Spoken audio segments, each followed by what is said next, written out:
تمہاری گستاخی کی یہی سزا ہے کہ اپنی زبان کاٹ کر پھینک دو، یا اپنے کرائے کے پاؤں کو حرکت میں لا کر اتنا ناچو کہ تمہاری ہڈیاں گھونگروؤں کی طرح بجنے لگے۔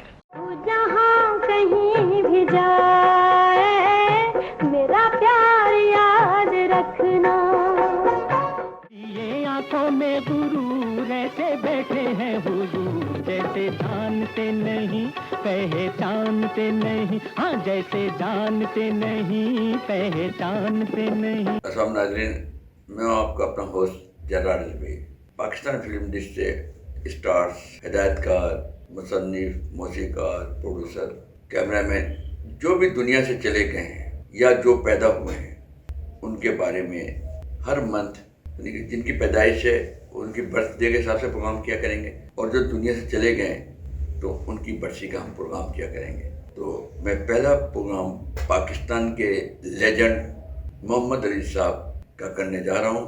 محمد علی صاحب 19 مارچ کو دنیا سے چلے گئے تھے، اس لیے 19 مارچ کو ان کی برسی منائی جاتی ہے۔ محمد علی صاحب ابتدائی تعلیم حیدرآباد میں حاصل کی تھی، اس کے بعد وہ ملتان آ گئے تھے، وہاں کالج میں پڑھے، پھر حیدرآباد آ گئے۔ حیدرآباد میں ریڈیو پاکستان میں براڈ کاسٹنگ کے طور پر انہوں نے کام کیا، پھر وہاں سے ان کا ٹرانسفر ہوا تو وہ کراچی آ گئے۔ کراچی میں ان کی ملاقات ریڈیو پاکستان میں زید بخاری صاحب سے ہوئی۔ زید بخاری صاحب نے ان کی ٹیلنٹ کو دیکھا اور ان کی جو گرجدار وائس کو دیکھتے ہوئے انہوں نے فضل کریم فضلی صاحب سے ملایا، جو اس وقت فلم چراغ جلتا رہے لانچ کرنے جا رہے تھے۔ محمد علی صاحب سے ملے اور فضلی صاحب نے محمد علی صاحب کو فائنل کر لیا، اور اس طرح سے وہ چراغ جلتا رہے کی کاسٹ میں شامل ہو گئے۔ چراغ جلتا رہا پاکستان اور انڈیا دونوں ممالک کی وہ فلم ہے جس میں پہلی بار تمام کے تمام اداکار، یعنی جو تمام کاسٹ تھی وہ ٹوٹل نئے لوگوں پہ تھی۔ اس میں زیبا بیگم، محمد علی صاحب، دیپا بیگم، ہیرو فلم کے تھے عارف صاحب، وہ راشد صاحب، کمال رانی صاحب، اور کامیڈی نرالا صاحب، یہ کاسٹ تھی۔ پاکستان کی پہلی فلم تھی جس کی اوپننگ کراچی کے نشاط سینما میں کی گئی، اور اس کی چیف گیسٹ تھی، مہمان خصوصی تھی قائد اعظم محمد علی جناح صاحب کی بہن سسٹر محترمہ فاطمہ جناح صاحبہ۔ انہوں نے اس فلم کی اوپننگ کی تھی۔ اور اس فلم کی ایک اور خوبی ہے کہ اس فلم میں طلعت محمود جو انڈیا کے سنگر تھے، گلوکار تھے، ان کا گانا بھی ڈالا گیا تھا۔ مشکل نکلا دل کا سنبھلنا، ہم نے دیکھا لاکھ سنبھل کے، ہم نے دیکھا لاکھ سنبھل کے۔ یہ فلم لگی، سپر ہٹ ہوئی، اور اس نے کم سے کم 7-8 صدارتی ایوارڈ حاصل کیے۔ مگر دیکھیں بدقسمتی کہ فلم کا جو ہیرو عارف تھا وہ نہیں چلا، اس کے علاوہ ٹوٹل کاسٹ ہٹ ہو گئی، اور پھر اللہ نے ان سب کو عزت دی۔ مگر ہم بات علی بھائی محمد علی صاحب کی کر رہے تھے۔ چراغ جلتا رہے کے بعد محمد علی صاحب کو منور رشید صاحب نے اپنی فلم بازیگر میں مسرت نذیر اور درپن صاحب کے ساتھ ولن کے طور پہ سائن کیا۔ اسی دور میں پھر اقبال یوسف صاحب نے دال میں کالا میں ان کو ایز اے ولن سائن کیا۔ جاوید ہاشمی صاحب نے دل تجھے مان لیا میں ولن لیا۔ انہی فلموں کے دوران ان کو شرارت فلم ایز اے ہیرو ملی، اور شرارت عید الفطر کو لگی اور کامیاب فلم ثابت ہوئی۔ اے دل تجھے اب ان سے یہ کیسی شکایت ہے، وہ سامنے بیٹھے ہیں کافی یہ عنایت ہے، اے دل تجھے۔